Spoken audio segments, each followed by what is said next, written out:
Queremos comezar este acto cun agradecimento especial a Antonio e Rosa, que son os propietarios desta casa, que estiveron desde o minuto 1 dispostos a facilitar que podamos desenvolver non só este acto, sino todo o que representa de carga simbólica de honra a unha memoria que pide xusticia, que pide voz, que pide recordo. A súa filla Ana María, que tamén nos prestou unha axuda inmellorable, porque fixo un pouco de relación entre a familia e máis facilitado o noso traballo. Temos tamén un agradecemento especial para Alfonso Daval, porque de alguna maneira o que materializou este panel didáctico que logo imos descubrir en honra de o que foi aquel feito de crueldade. E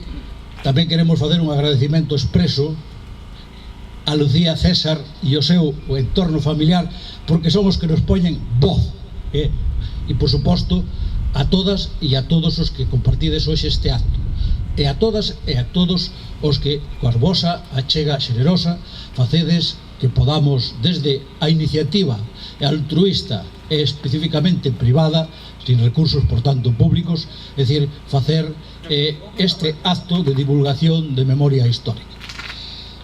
Ahora, se me permitides, vamos a dar inicio ao acto e vou darlle paso a unha das autoridades máis importantes en este momento a hora de abordar a figura dos represaliados, a figura das vítimas de ese xenocidio.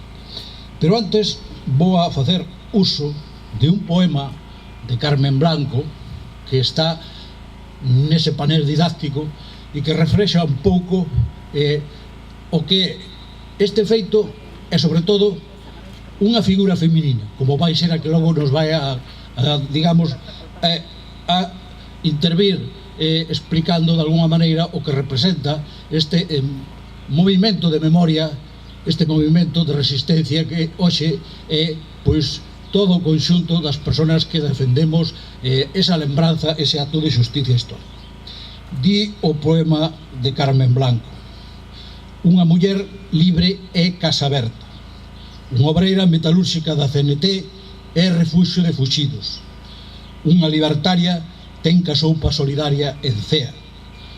Pilar Fernández Seixas de Trabanca foi todo iso, foi libre, foi proletaria, foi libertaria,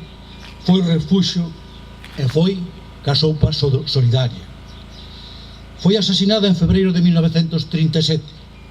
foi casa queimada con cenetistas dentro en febreiro de 1937. Como queda o seu nome para a memoria do amor,